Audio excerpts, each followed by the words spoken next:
It is Ryan here, and I have a question for you. What do you do when you win? Like, are you a fist pumper, a woo-hooer, a hand clapper, a high-fiver? If you want to hone in on those winning moves, check out Chumba Casino. Choose from hundreds of social casino-style games for your chance to redeem serious cash prizes. There are new game releases weekly, plus free daily bonuses. So don't wait. Start having the most fun ever at ChumbaCasino.com. No purchase necessary. VGW Group. Void where prohibited by law. 21 plus. Terms and conditions apply. Now, The Hunt Palmer Show. Yes! I feel like I've been waiting for this my entire life. You're listening to The Hunt Palmer Show on 104.5 ESPN Baton Rouge. Jolly good fun. Jolly good. Locking down the middle of the day. America's favorite daytime fun show. Live from the Mercedes-Benz of Baton Rouge studio. This is Hunt Palmer.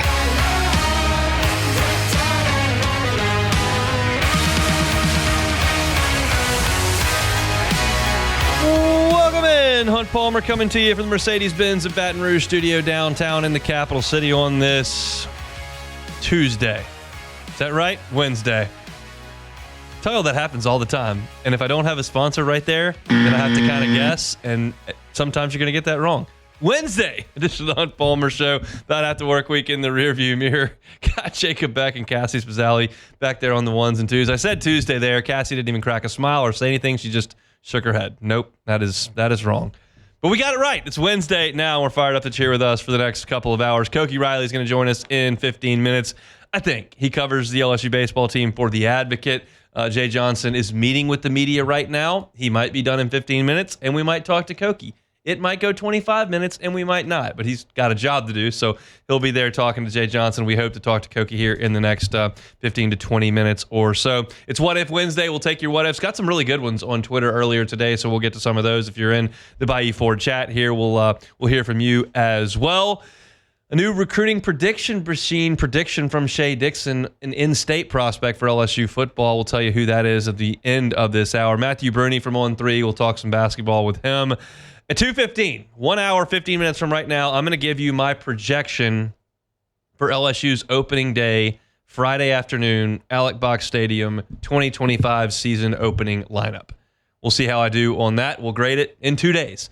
Coming up on Friday, and the Saints have a decision to make on Taysom Hill. We'll talk about that later on today as well. So lots and lots to do. Again, thanks for locking us in. Let's start the same way we start every single day with our Genesis opening drive.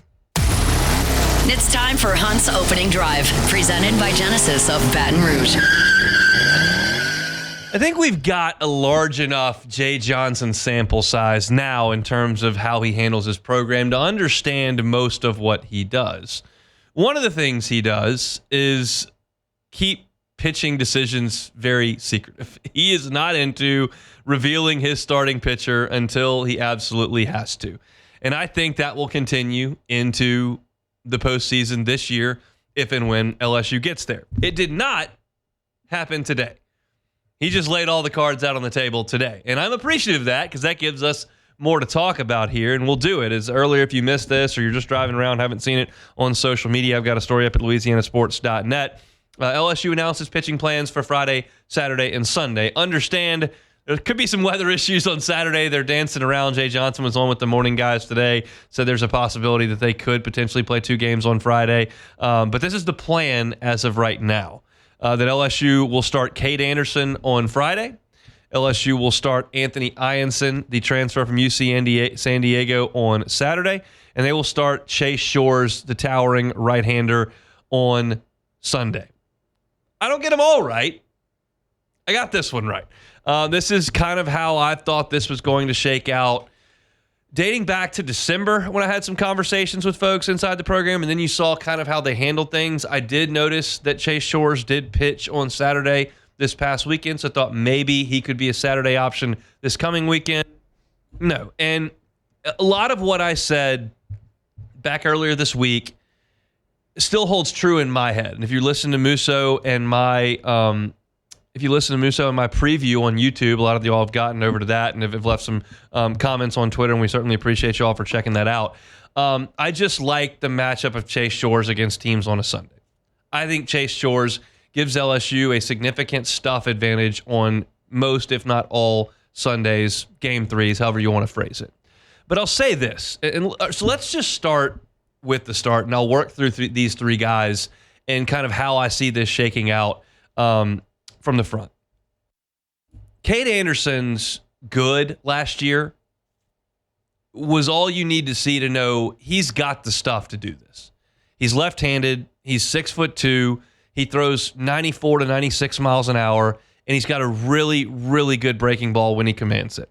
Now, he had some bumps in the road last year. There's no doubt about that. In conference play, he got knocked around in multiple outings, which happens to young pitchers. Not all Alex Lang and show up and go 13-0. But early in the season in starts against non-conference teams, he was great. And then his last 4 outings, which included the SEC tournament and the regional, Anderson was completely lights out. He had, in those 4 appearances, 4 scoreless innings with 9 strikeouts. That's dealing against SEC tournament teams and NCAA tournament teams. So he's got the goods. He just hasn't proven it. And you still got to have some concern about running into a wall because it'll be the most innings he throws if he's your Friday night guy for the rest of the season. You still got to worry about him week in and week out being consistent because he hasn't shown that. But he's shown you one of the most important aspects of this is that, hey, this guy has great stuff, and hey, this guy has pitched in big spots and done it well. I'm excited about Cade Anderson as a potential Friday night guy, but we've seen guys falter in that spot. I mean, Caleb Gilbert had some really good postseason outings and looked really good in relief for a couple of years, and then you threw him out there on a Friday night, and that didn't work. So there's no guarantee, but this is the guy they're going to start with, and I'm okay with that. Ianson feels like a pretty good bet to be a pretty good bet. You know what I'm saying? Like, it's unlikely to me that he just gets lit up and falls completely out of the rotation. I don't think he works his way to the 15th pick in the draft, but he's got good stuff. He's proven he can handle the workload, and the workload out west is in some ways similar to the workload down south. Yeah, the weather's a little warmer, and yeah, some of the pitches are more high stress, and I get all of that. But if you've thrown 80-plus innings in a season, I feel okay that you can come back the next year and throw 90-plus innings. Like, so he's proven he can do that. No, he hasn't proven it at this level, but the talent's good enough to where he was dominant at times in the Big West. He threw to a 190 opposing batting average and struck out over 80 guys last year. And Team USA took a look at him, and LSU was interested in him, and he'll be a draftable guy. And I feel like his floor is pretty high. I don't know what the ceiling is. We'll see. The floor is pretty high on Ianson. So I've had him pegged as a guy that I thought would be in this rotation for a few weeks now. You heard me in my prediction piece. If you read it at LouisianaSports.net or heard me talking about it, I think that Ianson is going to potentially lead LSU in strikeouts this year, and that's not because he has the best stuff on the team. I just think he's a really good bet to be in the rotation start to finish, and that's why I said that. Now, Chase Shores is the most interesting discussion here. Now, keep in mind, I'm the one who sat here 2 years ago and told you that Paul Skeens had good, not great numbers at Air Force, got knocked around against Texas in the regional. I saw him give up a home run in fall ball. Like, I'm hopeful. He's got talent, but, I need to see it. Like, I told you that. And that's the stupidest thing anyone's ever said because he's the best pitcher in the world, okay? That was stupid.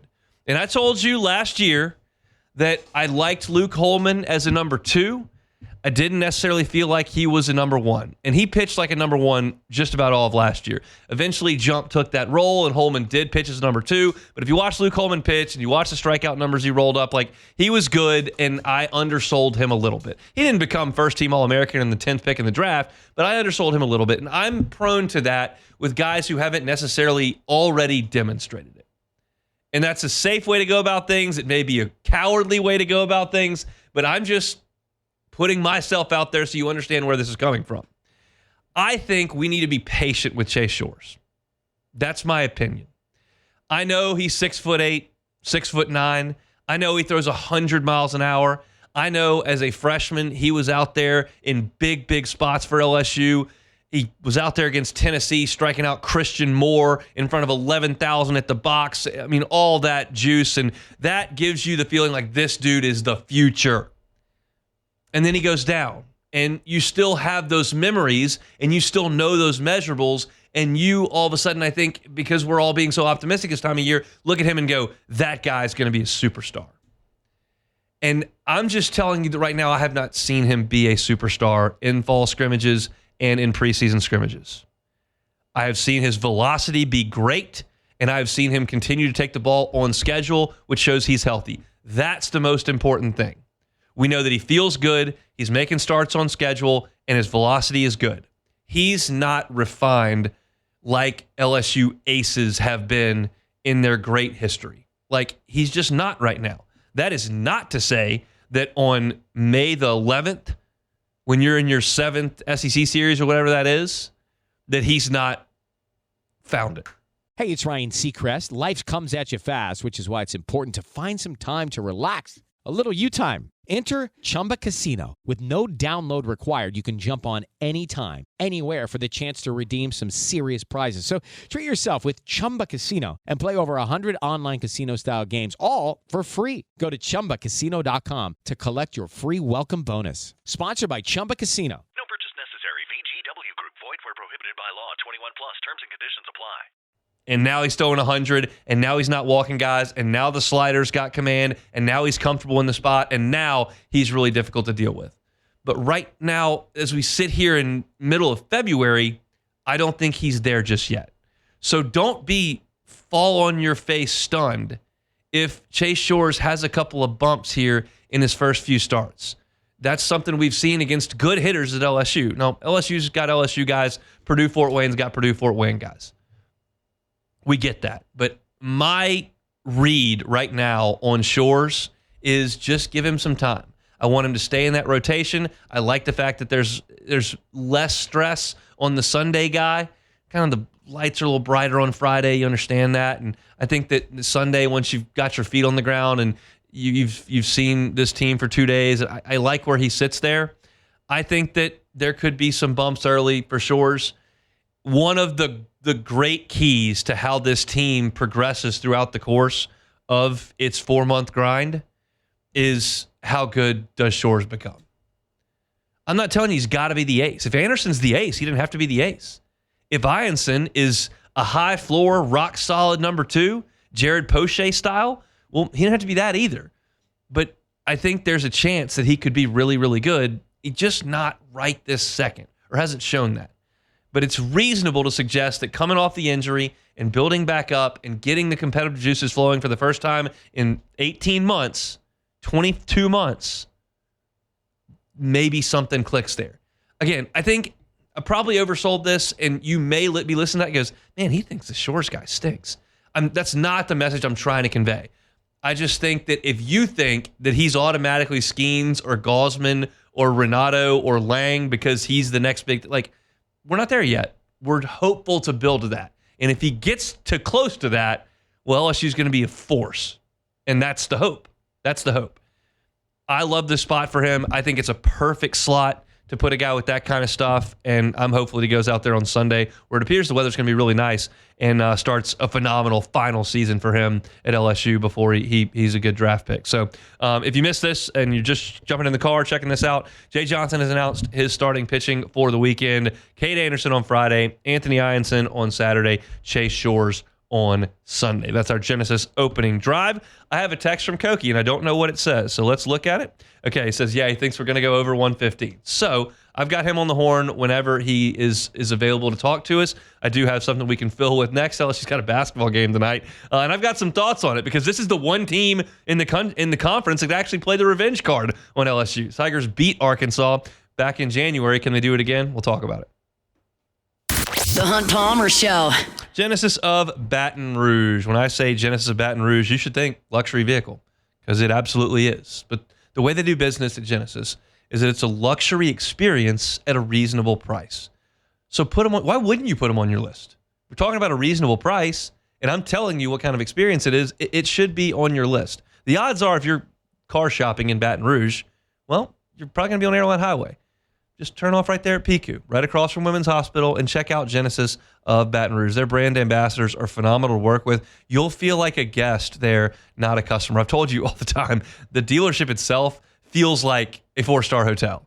It's got a great ambiance. It's clean. It's got a great environment, and it's got a wonderful, welcoming staff.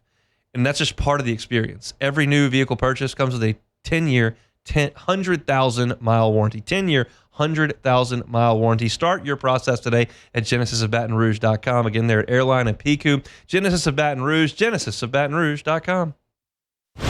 You're listening to The Hunt Palmer Show on 104.5 ESPN, Baton Rouge.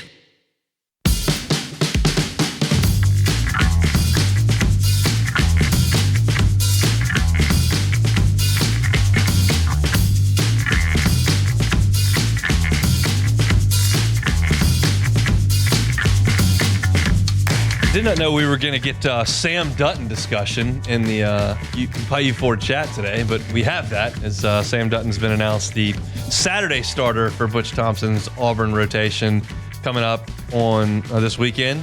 It'll be Cade Fisher going Friday for Auburn, who you may remember he was in Florida's bullpen when LSU played them for the national championship 2 years ago. As a freshman, was kind of thought to be the next guy at Florida, and then didn't really have a good sophomore year at all, lost his job in the rotation, transferred to Auburn, and they'll try to make a reclamation project there and put him there at the top of the rotation. But I feel like Kevin O'Sullivan's got a pretty good track record of developing pitchers in Gainesville, and if you don't figure it out in Gainesville, I'm not certain I feel great about your chances to figure out at Auburn, although Butch Thompson is a very good pitching coach, so we'll see. I may talk a little bit more SEC baseball over the next couple of days.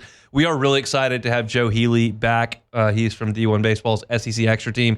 He's going to join us every single Thursday. I believe 1:15 is the time we decided on. It's on the old whiteboard up in the office. I'll get it figured out for tomorrow, but I did confirm with him yesterday that he's back in action weekly for us, so very much looking forward to our Wednesday discussions with Koki Riley and our Thursday discussions with Joe Healy. If you're looking for LSU baseball coverage, SEC baseball coverage, D1 Baseball's SEC Extra Team does a fantastic job, and all their podcasts are completely free. I've been listening to SEC baseball podcasts during my morning runs to kind of get my mind going towards those teams. I realize February is not generally when y'all do that. That's more of a March, April thing for most fans. But if you're a sicko like me, get after it. They're wherever you find your podcast. LSU Hoops will take the hardwood tonight up at Bud Walton Arena in Fayetteville to take on an Arkansas team that's kind of found a little something. They were really reeling when they left Baton Rouge in mid-January. They stand at 14-9 right now and 3-7 in league play. Do you want to know how respected the SEC is? Arkansas is 3-7 in the league with a loss to LSU. And they are in Jerry Palm's field on CBS. They are in the Field of 68's field as an 11 seed. And Joe Lenardi has them as the first team out. That's how good the SEC is. 3-7 gets you either in or right there on the bubble. This is an Arkansas team that's won 3 of its last 5. The last time out, they lost to Alabama 85-81. They've lost to Oklahoma as well, but they beat Georgia. They went to Rupp and won in Cal's homecoming. Then they went to Texas and got a win as well. So a couple road wins for Arkansas in league play have kind of bolstered them. But they've been bad at home. They're 1-4 in Bud Walton Arena in league play. That dog simply will not hunt. So if you think back to the last time that LSU and Arkansas played each other, Arkansas was leading, kind of took control of the game early in the second half, and then LSU went on a 20-3 run to really take control at that point. Cam Carter was great in that game. He scored 27 points on only 15 field goal attempts. He went 10 of 10 from the line. He made 3 of his 6 3-pointers. He was the stalwart on offense. And then LSU blocked 11 shots at the rim against Arkansas. They held Arkansas on layups to 11 for 28 shooting. So LSU's length caused Arkansas some significant problems. LSU also won the free throw line 26-11 in that game. LSU was 26 of 28 from the foul line in that game. Keep in mind, in the loss to Ole Miss over the weekend, LSU was only 13 of 24 from the foul line. So when you shoot it really good, you got a chance. When you shoot it poorly, you got beat. So LSU, if you remember after that game, I came on here and I said, look, it's great that they won. Like, that's awesome that they won the game.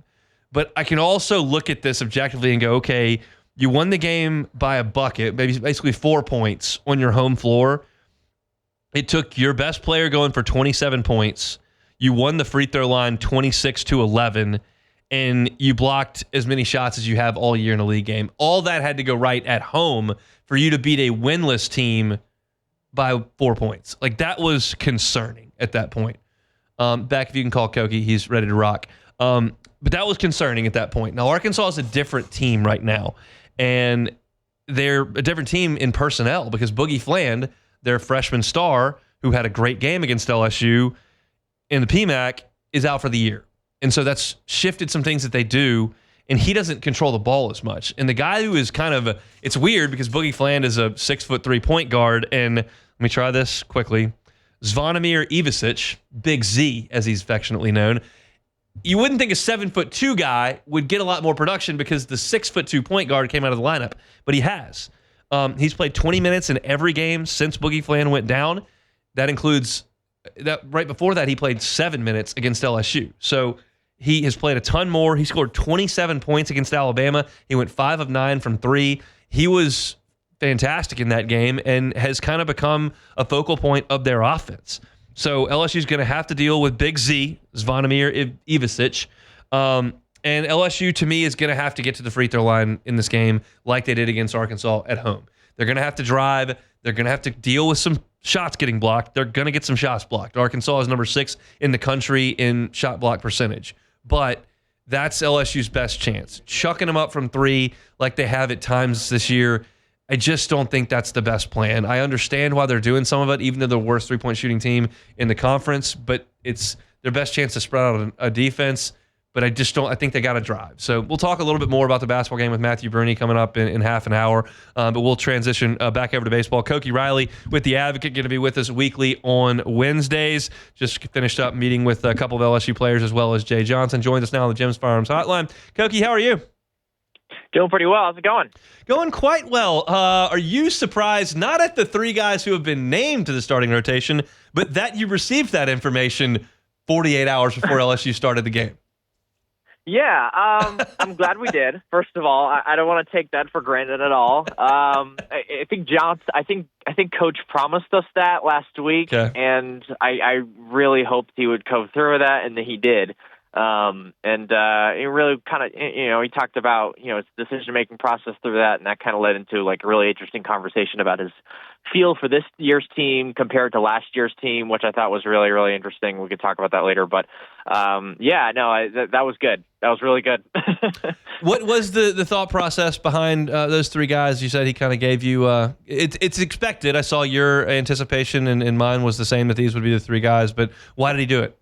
Hey, it's Ryan Seacrest. Life comes at you fast, which is why it's important to find some time to relax. A little you time. Enter Chumba Casino. With no download required, you can jump on anytime, anywhere for the chance to redeem some serious prizes. So treat yourself with Chumba Casino and play over 100 online casino-style games, all for free. Go to ChumbaCasino.com to collect your free welcome bonus. Sponsored by Chumba Casino. No purchase necessary. VGW Group. Void where prohibited by law. 21 plus. Terms and conditions apply. Yeah, he kind of reiterated a lot of what we've been saying in terms of, I think he even mentioned like, well, if you've seen these guys pitch, it would make sense that it's these guys, and he likes where Shores is at in terms of, obviously his velocity getting back up to upper 90s, even around 100 miles an hour this past weekend. He thinks he's seen enough strikes from him, which is interesting because he has had some control issues this preseason. With Anderson, it's just, Anderson, I don't say looks like a different pitcher this year, but he's been their best pitcher, at least during the preseason. The velocity's taken a tick up. The breaking balls are really good. The added slider has been a really, really strong weapon for him, and he talked about that a lot today, and how important that's been in his development from last season. And then with Ianson, it's 3 to 4 pitches for strikes. It's just that consistency day in and day out, and he really likes what he's seen from him too. So it's these 3 guys. I think Jay feels very comfortable with having these 3 guys as his starters. And again, I feel like he has a pretty good feel for this year's team. Let's talk about the guys that he has mentioned publicly that they have stretched out, the Gavin Guidrys, the William Schmitz, Connor Ware. There are guys that they have stretched out that are not getting starting spots here. Do we feel like there's a chance that one of those guys could throw 3 innings at this point? Not the first 3, but still getting some length. Yeah, absolutely. And with Guidry especially, I mean, they've been very public and open talking about how stretching him out and using him as a potential longer guy has been a goal this offseason. And there's that. And then there's Connor Ware, who, Jay Johnson said he was the best pitcher that they had during the fall. And I don't think he's looked much worse during the preseason either. So I think they like him in that, longer sort of Griffin Herring role that Griffin was in last season. And if you look at the bullpen, they need more left-handed help in that bullpen. So it makes more sense to have him come out of the bullpen than it is Ianson. We already have a bunch of righties. So I think just with like him being a lefty and his repertoire, I think it makes sense to have Ware coming out of the pen. And I don't think it hurts to sort of manage his workload a little bit more from that bullpen as well when, this is a guy who's dealt with injuries the last 2 seasons. So I think all the pieces do make sense once you watch these guys throughout the fall and through the preseason. And yes, they have a lot of options, but who goes into what spot in the rotation? I think a lot of it just is stuff. I don't say it was predictable, but it's very logical, I'd say. We know that the first 5 weekends of SEC play went very, very poorly last year. And do you think why Jay is consistently saying he feels like he's got a really good hold of this team? Because the inference would be from me, like, well, he must not have had a great hold of the team last year, and it took too long for it to come together. Yeah, today he talked a lot about like how he felt like, looking back at it, he was forcing some things in terms of, we want this guy to do this, especially, and my guess is a lot of it would be with offense, with the offense, and a lot of the younger guys that they had, they pushed up into those starting roles, and it was, all right, we need you to do this, we need you to do that, and things just weren't really clicking. And I think they just feel like they don't have to force things, or they're not, or they feel like they shouldn't try to force things as much this season and sort of let things kind of come naturally from a developmental standpoint, if that makes sense. I think it does, and I think some of that may, look at catcher. You got Luis Hernandez, who's had a bajillion college at-bats, and you look at Cade Arambuti, who has had 0, and you feel like that's a situation where they're going to have to massage that. Did he talk about catcher at all, or any of the lineup decisions that are to come over the next 4 days? Yeah, we didn't get into catcher a whole ton today. Maybe that's our fault. Maybe that's my fault. But we did talk a lot about the shortstop at third base situation, where Jay announced on Mike Scarborough's show that this was the even bigger surprise, that Jay just announced on Scarborough's show that Milam was going to start at short and Braswell was going to start at third. And he even admitted that they would have probably gotten to this conclusion faster if Milam had been healthy for the whole fall. He dealt with an illness, so he was out for like half the fall, and that kind of like delayed the amount of looks that they could get at with Milam at short or Milam at third. And I think they really like Milam's quickness, his athleticism, his ability to come in on the baseball, move to his left, move to his right, and I just think it just makes sense with his athleticism. He's just better fit at shortstop than he is at third base. Third base, you want the guy with the quick hands. At shortstop, you want the guy with the quick feet. If I had to really simplify it. So, and I know that Milam has the quick feet, and I'm not saying he doesn't have the quick hands. He can turn it at the bag really quickly at second base for those double plays. But you really want that guy who has the quickness and the range to play shortstop. And does Braswell have the quick hands to play third base, to scoop up those quick balls at the hot corner? We'll see. But you want to have shortstop filled. You want to feel confident in that position defensively. You want the middle of the field to be your strength defensively, and that's why having Milam at short probably is the best use of those resources. Anything else that he got to? I'll let you go. I know you got writing to do here, but anything else that he said of note in I guess what's going to be the final availability before they get things rolling on Friday? Yeah, I mean, not a whole ton, but again, I will just reiterate that we talked a lot about his comfort in this year's team, and how he just feels like he's in a better spot in understanding what this team can and maybe even can't do.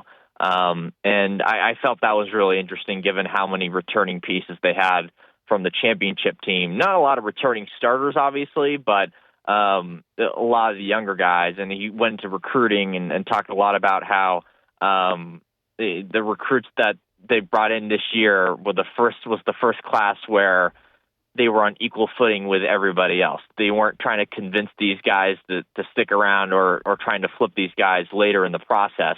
With the exception of maybe Cooper Williams, once they were at LSU, these were the guys that they started recruiting for LSU. I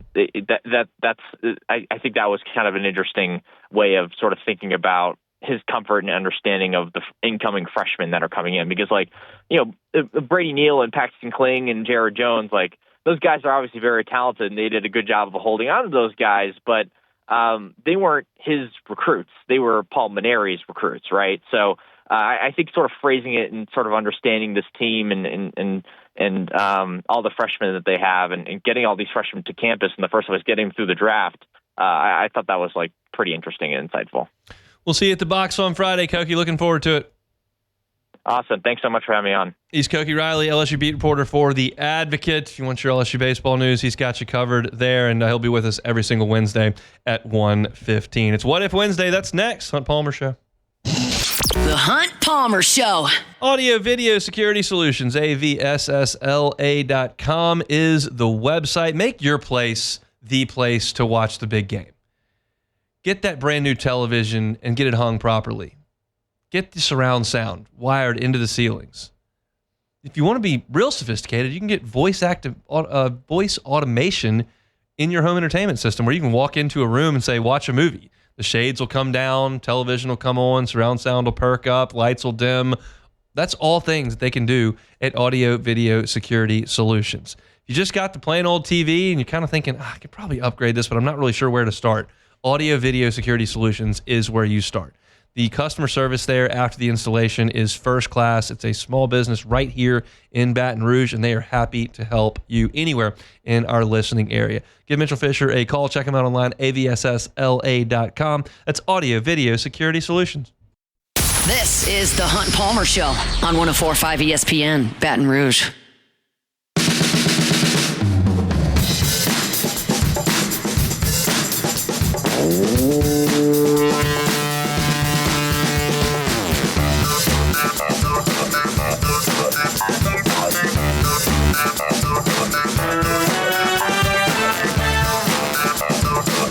All right, we got Shea Dixon with a recruiting prediction machine update over at On 3 with an in-state prospect for LSU football. We'll get to that coming up to end hour number one. Want to make sure we leave some time to that. So let's move right along. It is Wednesday. It's the bottom of the first hour. That means it's time for What If Wednesday. Time, space, reality. It's more than a linear path. Where a single choice can branch out into infinite realities. Follow me and ponder the question.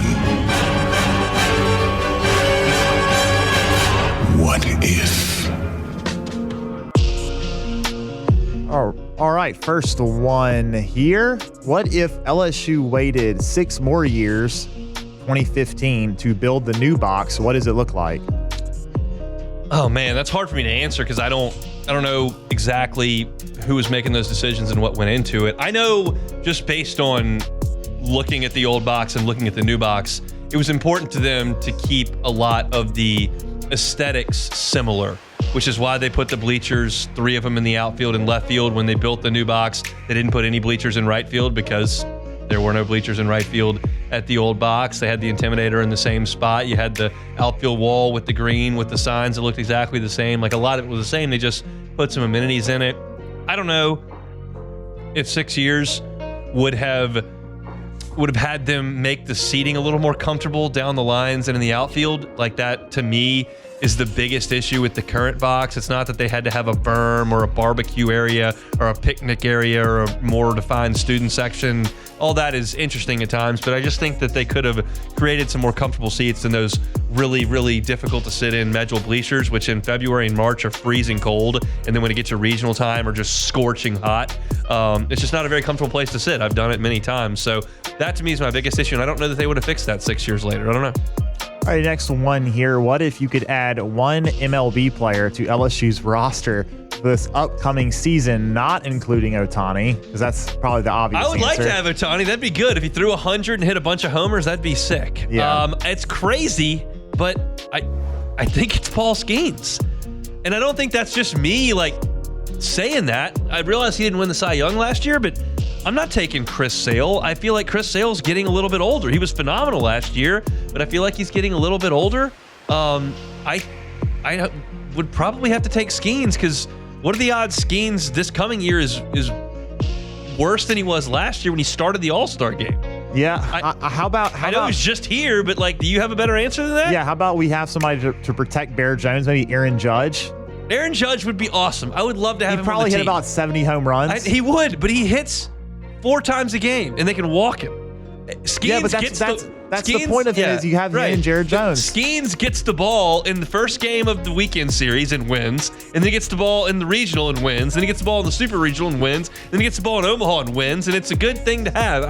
That's the most important thing that you can have. We've seen teams do this without a surefire stud ace. We watched Tennessee do it 8 months ago, whatever it was. I saw Mississippi State get to a national championship without a surefire ace.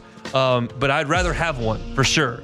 And so I'll take Paul Skeens, and I know that he was just here, and I know that he went to LSU, and I know that seems like a ridiculous answer to be a homer, but I don't have a surefire answer that I know is better than that. Yeah, I'll probably go with. He throws the 100. Either I don't think you can really go wrong either way. Next one. What if Christian Little didn't get hurt during the UNC regional? Does LSU advance? They got a chance. Now, he would have had to pitch like he was pitching late, and that was different from what he had done for 2 years. But that's why I always rant and rave and scream that once they get to Friday, the SEC tournament, check out. Just get out of there. Because there's no reason to play those last 2 games. You're just running arms thin, and you can go home. You can get some rest. And they didn't, and Christian Little got hurt, and I hope it doesn't happen again. But I don't have a lot of value in winning the SEC tournament. If you remember that segment we did yesterday with the SEC baseball coaches, they polled about conference tournaments. They all said they liked them on the record. Now, we've seen, John Calipari says, I don't care. Well, it makes sense to me, though, why some of them would say that they do like them, because if you have if for instance you struggle in the regular season and the tournament can help you, it can hurt you, and if somebody gets injured, but it always is. I think it would always be nice for a coach to have that in their back pocket to say, even if we struggle a bit in the conference play and maybe we're on the bubble, those tournament games if you're trying to play your way into the tournament, yes. But there's a very, very, very rare case where a Southeastern Conference team is playing on Friday or Saturday of that tournament and may not get in. It's just a rare case. Yeah. So I'm not saying skip the whole week or don't use any of your players. I'm just saying, you play on Wednesday, play on Thursday, Friday comes around, see ya. And now you don't even have to worry about the double elimination because everybody's getting in and it's single elimination starting on Tuesday. So you kind of play until you want to, and then you can bow out of that thing. All right, next one here. We got some from the chat here. What if Red Baron gets the concessions for the box? Do I have to pay for it? Because I'm out of the pay game now because I'm in the press box. I got free stuff. It's hot dogs and popcorn. Yeah. No, I think the Red Barons are going to be like $1 a slice. Well, I mean, if you're looking at the frozen pizzas, those are small slices. Yeah, they are. So what would that make? I would like. I'm a big chicken tender basket Sunday guy. I appreciate a chicken tender basket on Sundays. We'll actually even go down there and pay for it. But pizza, Red Baron pizza, I would like that too. All right, next one here. What if the NFL started selling virtual reality seats like in stadiums? I don't even know what that would entail. Okay, you know what virtual reality is? So it's like if you... Are you talking about the bar that makes it look like you're sitting by the 50-yard line? Yeah. I'll tell you, that does nothing for me. Yeah. The appeal of the game is not the view for me. The view's actually worse. The appeal of the game is the energy, the juice that the stadium brings, and that's what I crave. That's why I disagree with the people, and this was cost independent, with the people that prefer to sit at home and watch the game with their ice chest next to them or with the fridge right there, with their own bathroom. They can cook their own meal, don't have to deal with the parking and all that kind of stuff. But then you don't get to be in the stadium with 100,000 people. You don't get to be in the Superdome, the Saints with 70,000 people. That's the best part of sports, and that's what I love. Let's wrap it here because we got to get to some LSU football talk. Real quick, I think you're going to like this one. What if you could play Augusta National, Yes. but after that you could never play golf again your entire life? We did that one. I don't remember. I feel like I remember that, but I wasn't sure. I can't do it because there's a chance that I could play it and No. Okay, well, we'll have to make an addendum to that. Or I can never play it. Yes. I'm probably gonna have to keep playing golf. It's a difficult decision. It's not easy. It's a very difficult decision, but I'm gonna have to do it. I'm gonna have to say I'm never gonna play it because the odds are I'm never gonna play it, Yes. and then I can just keep playing. There are some other courses I can play. I can play St. Andrews, play Pebble again, TPC. Like there are courses I can get to and I can play. I can go to Hawaii and play Kapalua, go to overseas and play Troon and Carnoustie and all that. Augusta's probably not gonna happen. All right, let's step aside when we come back. We'll talk some LSU football recruiting next. It is Ryan here, and I have a question for you. What do you do when you win? Like, are you a fist pumper, a woohooer, a hand clapper, a high fiver? If you want to hone in on those winning moves, check out Chumba Casino. Choose from hundreds of social casino-style games for your chance to redeem serious cash prizes. There are new game releases weekly, plus free daily bonuses. So don't wait. Start having the most fun ever at ChumbaCasino.com. No purchase necessary. VGW Group. Void where prohibited by law. 21 plus. Terms and conditions apply. The Hunt Palmer Show. You're listening to The Hunt Palmer Show on 104.5 ESPN, Baton Rouge.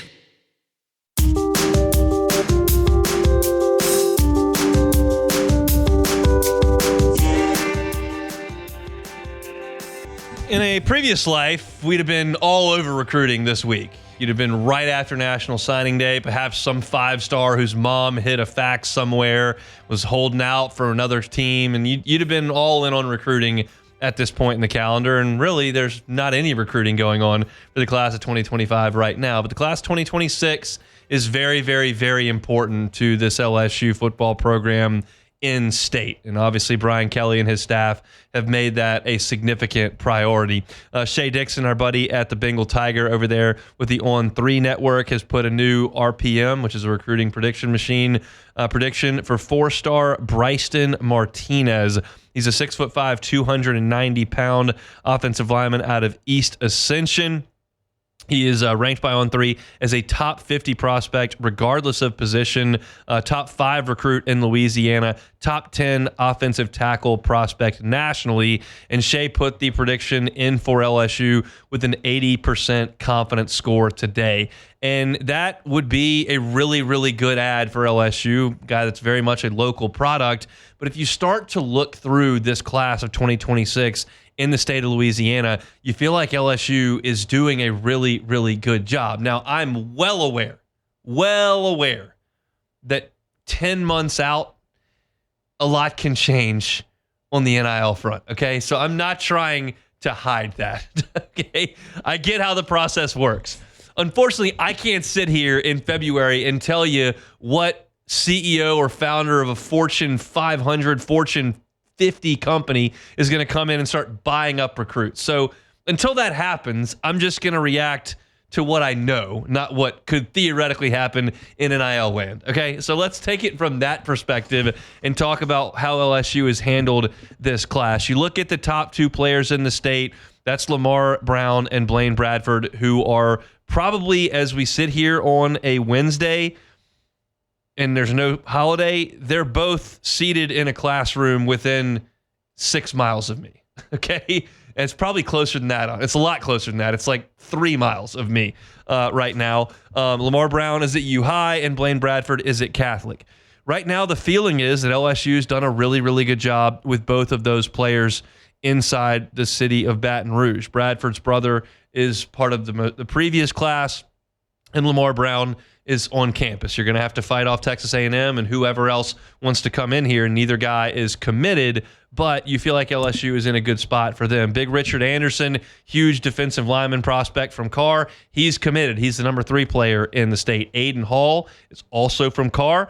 He's a safety prospect. He's committed to LSU. Bryson Martinez is the 5th-ranked player in the state of Louisiana by On3, and Shea feels like LSU has done a really, really good job trying to pull him in this class. Then you get to Jabari Mack, who is from Destrehan. LSU has a phenomenal track record of bringing in guys at Destrehan. He's a wide receiver commit. LSU and Mississippi State are the two schools that are listed there. But as far as the recruiting prediction machines are listed, 91% towards LSU. Kenny Darby from Airline up in Bossier, he says he's in. He's committed to LSU, doesn't want to take any visits anywhere else. Then you go over to Monroe, Dylan Berryman, 4-star defensive line prospect, 6'3", 275 pounds. LSU considered a heavy leader for him. Darius McKinney, he's from Acadiana over in Lafayette. LSU seen as a significant lead for him. And then Ja'Kai Anderson is a wide receiver from McDonough 35. He's the 10th ranked prospect in the class. He's committed to LSU. So right now you've got commitments from 4 of the top 10, and the other 6 LSU feels really good about at this point. So that's massive. You remember, this is the class that everyone's been pointing to really for 2 years. And these crop up in Louisiana every half decade or so. Now, Jakeem Stewart was once a part of this class. Of course, he signed with Southern Cal back in the previous signing class. He reclassified, but you still look at this class and you're looking at some guys in the trenches, a couple wide receiver prospects, big-time safety, not running back, where LSU just signed 2 of the best in the country from the state of Louisiana, so it's not really a huge position of need for LSU. Kind of at some spots where you always want to stock the shelves. Louisiana's got them in this class, and LSU feels like they're doing a really good job to reel them in. You had the boys from the boot weekend back 2 weeks ago. You've got some camps, and well, you got the spring evaluation period, and then you got camps that'll come in the summer, and you feel like a lot of kids at this point in the era of the December signing day, before they really start things in their senior year, they generally commit. Again, I'll throw the disclaimer out there. I know commitments are not binding. I know that anything can happen in the 11th hour in the NIL world, but I'm analyzing kind of what it looks like. And when you consider that all of this class in the top 10 in the state of Louisiana is either committed to LSU or the on-3 team has them recruiting prediction machine over 90% to go to LSU, like that's a pretty good spot to be in. And LSU's still going to be able to go out nationally, and they're still going to be able to spend some money in the transfer portal. That's obviously been a shift that this staff is comfortable with at this point. It starts in the state of Louisiana, and it certainly must include those outside the state of Louisiana, and especially in the transfer portal as older players come into the program that can help you immediately in what would be a spot of need. So right now, no breaking news at the moment, but Shea Dixon, as good as there is in the game over there at On3, says Bryson Martinez may be a guy that commits to LSU in the near future. If you're looking for more information on all of that, Shea's always got great write-ups back on their message board over there at On3 on the Bengal Tiger. Speaking of the Bengal Tiger, let's talk with Matthew Bruni about a little bit of hoops coming up at the top of hour number 2. And then in 20 minutes, I'm giving you my predicted lineup for LSU on Friday. We'll see how close or how far off I nail that. Step aside for Sports Center. Come back with us. It's a Wednesday edition of The Hunt Palmer Show. The Hunt Palmer Show. Hello, it is Ryan, and I was on a flight the other day playing one of my favorite social spin slot games on ChumbaCasino.com. I looked over at the person sitting next to me, and you know what they were doing? They were also playing Chumba Casino. Everybody's loving having fun with it. Chumba Casino is home to hundreds of casino-style games that you can play for free anytime, anywhere. So sign up now at ChumbaCasino.com to claim your free welcome bonus. That's ChumbaCasino.com and live the Chumba life. Sponsored by Chumba Casino. No purchase necessary. VGW Group. Void where prohibited by law. 21 plus. Terms and conditions apply.